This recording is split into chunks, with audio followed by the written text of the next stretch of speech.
एवं वरिष्ठ सहपाठियों, अस्सलाम वालेकुम। आज स्वतंत्रता दिवस के 72वें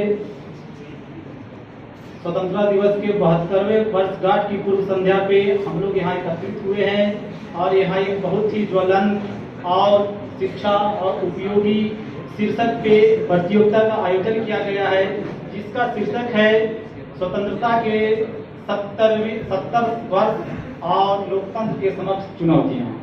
सबसे पहले हमें यह मालूम होना चाहिए कि जब भारतवर्ष आजाद हुआ वह दिन था 15 अगस्त 1947 का दिन था।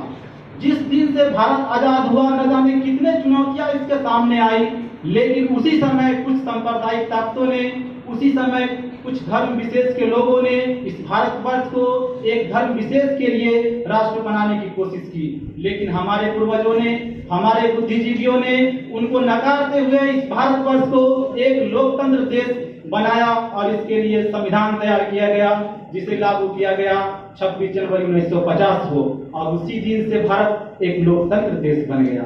लेकिन लोकतंत्र देश बन गया, देश स्वतंत्र बन गया, इसके सामने अनेकों चुनौतियां आई और उन सारे चुनौतियों को, बाधाओं को पार करते हुए देश 70 साल तक आगे बढ़ता रहा।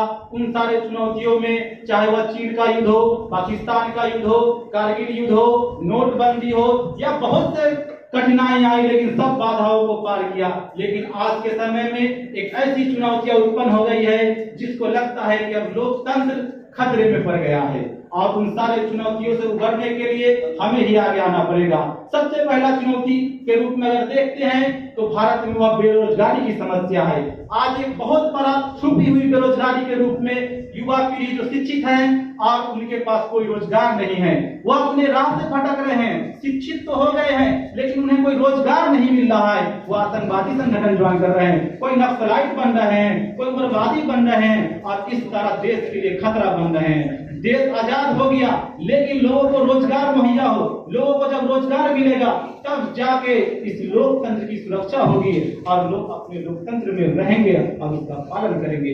दूसरी समस्या यह है कि यहाँ पे अशिक्षा सबसे बड़ी समस्या है। भारत के लोग अभी भी अपने मौलिक अधिकारों को और मौलिक कर्तव्य को नहीं जान रहे हैं। जब हम अशिक्षित हैं, हम जब तक शिक्षित नहीं होंगे, भारत यह कह रहा है, बार बार इसकी सूची आती है कि भारत में 74.04 यानी 74.04% लोग साक्षर है, लेकिन साक्षर हैं, शिक्षित नहीं है। जब वो शिक्षित होंगे तो उन्हें अपने मौलिक अधिकार पता चलेगा, जब वो शिक्षित होंगे तो उन्हें मौलिक कर्तव्यों का पता चलेगा। आज हमारे मौलिक कर्तव्यों का हनन हो रहा है, हमारी आजादी को छीनी जा रही है, हमारे धार्मिक स्वतंत्रता को छीनी जा रही है, हमारी घूमने की आजादी को छीनी जा रही है। क्यों छीनी जा रही है? इसलिए कि हमें अपने मौलिक अधिकारों के बारे में मालूम नहीं है। जब तक हम अपने मौलिक अधिकारों को नहीं जानेंगे, हम अपने लोकतंत्र को नहीं जानेंगे, और जब तक मौलिक अधिकार को नहीं जानेंगे, लोकतंत्र को बचाना भी उतना आसान नहीं होगा।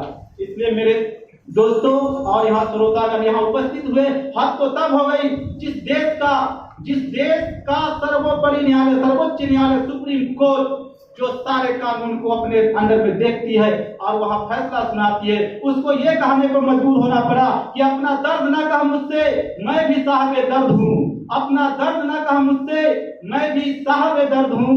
जिस राह में तेरी मंजिल है उसी रास्ते का मैं गर्द हूँ। Thank you.